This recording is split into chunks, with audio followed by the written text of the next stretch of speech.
Thank you. Gentleman yields. Chair recognizes Ms. Kim.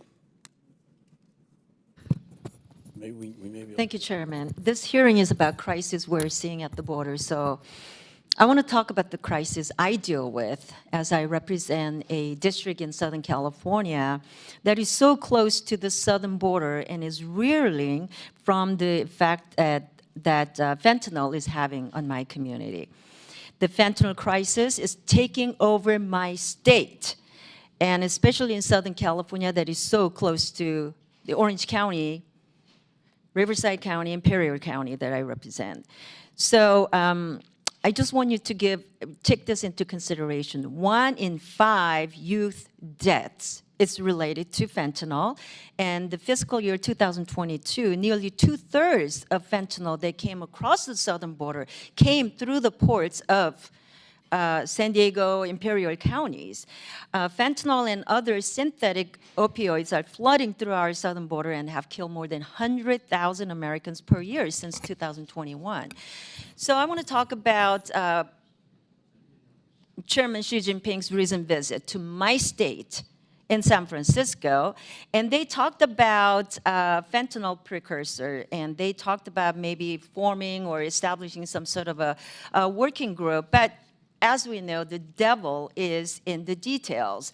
So I've still yet to see what's in that detail. What is that working group is going to do? So what do you think this administration should be doing to stop the precursor from leaving China and ultimately entering the United States to kill Americans? And I want to address this to Mr. Wolf.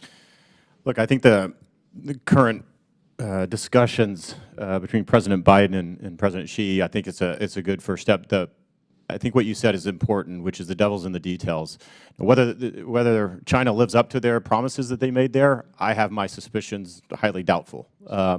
What I will say is when we talk about fentanyl, we are talking about the cartels. And so this idea that I heard earlier, which is, nope, we can't go after the cartels, sorry.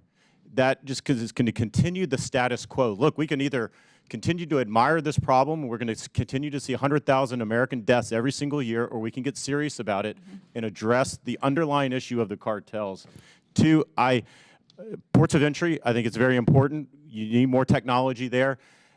It is false to say that all of the fentanyl is coming between ports of entry. It's where we have most of our agents. It's where we have most of our technology. So, of course, you're going to see data that says it comes through there. I have introduced Southern Border Strategy Act just to do exactly that. But it also becomes between ports of entry as well. So let me, let's also talk about what Chairman Xi Jinping said. He reportedly made the commitments that CCP would do more to crack down on the proliferation.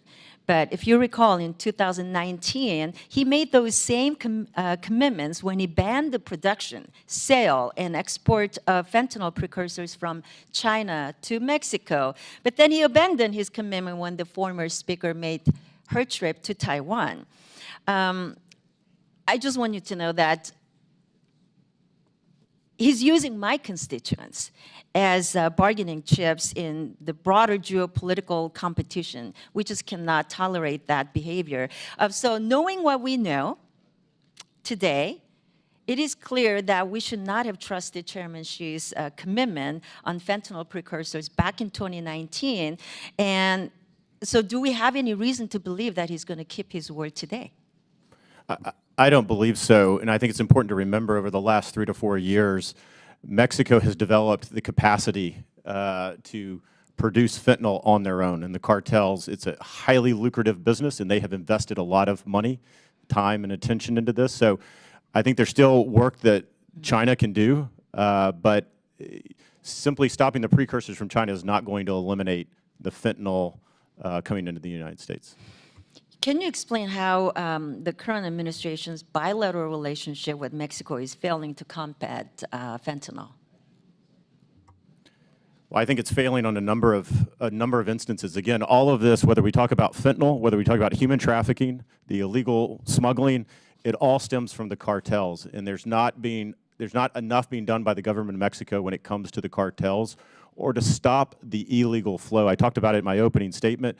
You've got to put pressure on the government of Mexico. Mm-hmm. They are transactional in nature, at least that was my experience during the Trump administration. And you've got to push them to places that they're uncomfortable with. Simply sending diplomatic cables and asking them to do things is not going to serve the American people very well. Thank you. Lay's time has expired. The chair recognizes Mr. Ammo. Thank you, Mr. Chairman. So now mine. Appreciate the recognition.